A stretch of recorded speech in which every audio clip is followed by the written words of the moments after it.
Okey, sambung dengan spyware ataupun perisian pengintip di mana jenis perisian ini adalah perisian yang ada niat jahat yang dipasang pada komputer di mana ianya bertujuan untuk mengumpul maklumat daripada pengguna tanpa kebenaran mereka lah.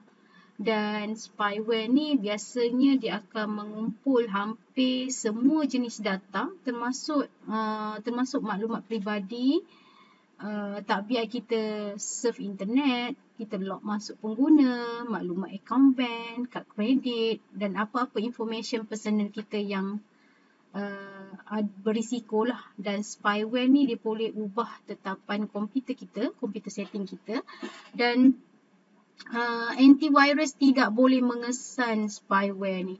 Dan biasanya kita memerlukan anti-spyware program yang khas untuk kita nak detect ada spyware dalam kita punya PC ataupun laptop lah. Okey, seterusnya adalah phishing and hoaxes ni, iaitu penipuan lah, iaitu di mana email message ataupun website dan form kita ni kiranya dipancing lah. Phishing ni macam dipancing ni untuk curi data ataupun curi duit.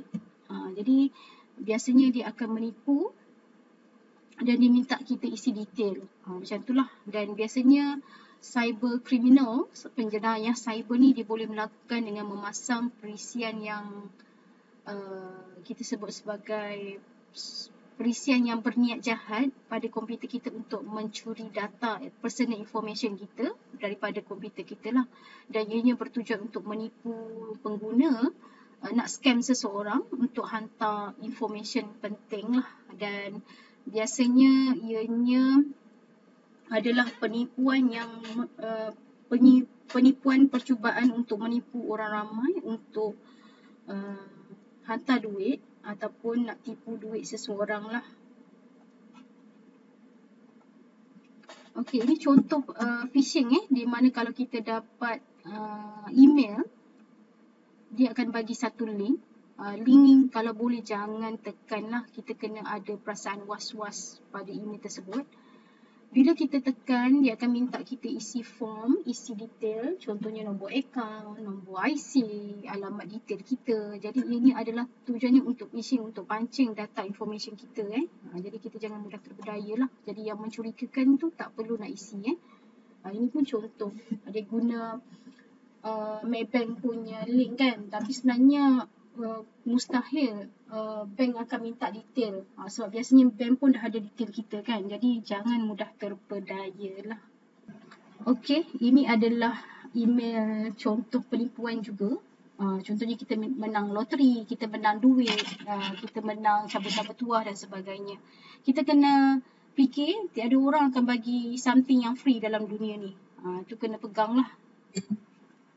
Okey, itu saja untuk topik 3 dan 4. Hopefully korang dah faham berkaitan dengan pengajaran dan pembelajaran berbantukan komputer dan tahu berkaitan dengan subtopik yang kita cover hari ini. Dan apa yang korang perlu buat, korang perlu siapkan mind map. Mind map tersebut boleh tulis dalam komputer ataupun handwriting, terpulang ikut kreativiti, dan boleh buat berapa pages yang korang suka. Nak buat 1 page ke 2 page ke, terpulang.